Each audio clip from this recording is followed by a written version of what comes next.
اعوذ باللہ من الشیطان الرجیم بسم اللہ الرحمن الرحیم۔ السلام علیکم دوستو، ویلکم ٹو ایمان آئیڈیالوجی۔ میں آپ کا دوست محمد علی۔ آج ہم سیکھنے والے ہیں نماز کے مستحبات۔ تو چلیے بنا ٹائم ویسٹ کے چلتے ہیں ویڈیو کی طرف۔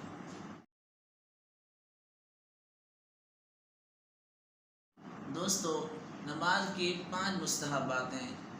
پہلے نمبر پر تکبیر تحریمہ کہتے وقت دونوں ہتھیلیوں کو آستینوں سے باہر نکالنا۔ مثال کے طور پر اگر دونوں ہتھیلیوں کو آستینوں سے باہر نہیں نکالیں گے تو نماز تو ہو جائے گی پر مستحب رہ جائے گا۔ دوسرے نمبر پر رکوع اور سجدے میں منفرد کو یعنی اگر اکیلا نماز پڑھ رہا ہے تو 3 مرتبہ سے زائد تسبیح پڑھنا مستحب ہے۔ اکیلا آدمی نماز پڑھ رہا ہے تو وہ 5 دفعہ تسبیح پڑھ لے، 7 دفعہ پڑھ لے، 9 دفعہ پڑھ لے۔ جتنی زیادہ تسبیح پڑھے گا تو زیادہ مستحب ہے یعنی زیادہ پسندیدہ ہے۔ تیسرے نمبر پر قیام کی حالت میں سجدے کی جگہ کو دیکھنا، رکوع کی حالت میں اپنے پاؤں کے دونوں ناخنوں کو دیکھنا، سجدے کی حالت میں ناک کی طرف دیکھنا، قاعدے کی حالت میں اپنی گود کی طرف دیکھنا اور سلام کی حالت میں اپنے کندھوں کی طرف دیکھنا۔ اس کے اندر بھی علماء نے اپنے اپنے انداز میں جو جس گہرائی میں جاتا ہے وہ نقطے اس کے سامنے کھلتے ہیں۔ ایک علماء والے فرماتے ہیں کہ جب انسان کو کھڑے ہو کر زمین کی طرف دیکھنے کا حکم دیا ہے تو اس کے اندر کیا حکمت ہے؟ اس کے اندر سب سے پہلی حکمت یہ ہے کہ انسان کو یہ یاد کروایا جا رہا ہے کہ جناب آپ بلندی پر کھڑے ہیں، کل آپ نے اس زمین کے اندر جانا ہے، اس لیے نگاہ سجدے کی جگہ پر رکھنی ہے تاکہ انسان کو ہر وقت موت یاد آئے۔ رکوع کی حالت میں پاؤں کی ناخنوں پر انگوٹھوں پر دیکھنے کا حکم ہے کہ یاد رکھو جب تمہاری روح نکلے گی تو اس پاؤں کے انگوٹھوں سے تمہاری روح نکالی جائے گی۔ اور سجدے کی حالت میں اپنے ناک کو دیکھنے کی حکمت یہ ہے کہ اے بندے آج تو سجدے کی حالت میں ہے، کل جب تیرے جسم کو کیڑے کھانا شروع کریں گے تو سب سے پہلے یہ ناک کا حصہ کیڑوں کی نظر ہوگا، اور اس کے بعد جب قاعدے میں بیٹھا ہے تو اپنی گود میں دیکھنا ہے کہ دیکھ لے عبادت کر کے تو نکلنے لگا ہے، تیری گود خالی ہے، کچھ بھی نہیں ہے۔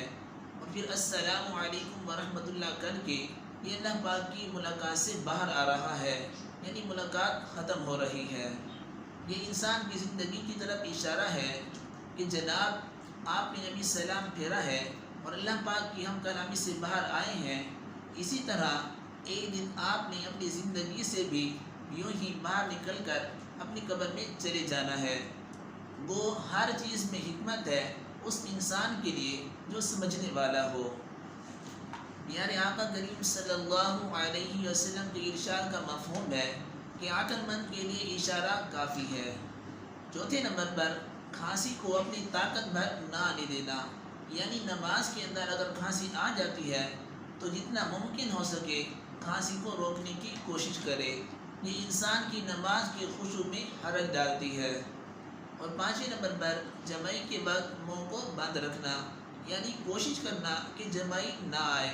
اگر قیام کی حالت میں منہ کھل جائے تو دائیں ہاتھ سے جمائی کو روکنا اور باقی حالتوں میں بائیں ہاتھ سے جمائی کو روکنا، اور کوشش کرنا کہ جمائی رک سکتی ہے تو روک لے۔ جمائی آتی ہے سستی کے لیے اور چھینک آتی ہے چستی کے لیے۔ دوستو، یہ نماز کے 5 مستحبات ہو گئے۔ اگر ہم ان پر عمل کریں گے تو ہماری نماز خوشی خضوع والی بن جائے گی۔ اللہ پاک ہم سب کو اس پر عمل کرنے کی توفیق عطا فرمائے۔ دوستو، اس طرح کی مزید اسلامک ویڈیوز دیکھنے کے لیے آپ ہمارے یوٹیوب چینل ایمان آئیڈیالوجی کو سبسکرائب کریں اور ساتھ ہی نوٹیفیکیشن کو آن کر دیں تاکہ میری ہر آنے والی نیو ویڈیو آپ تک سب سے پہلے پہنچے۔ وآخر دعوانا ان الحمد للہ رب العالمین۔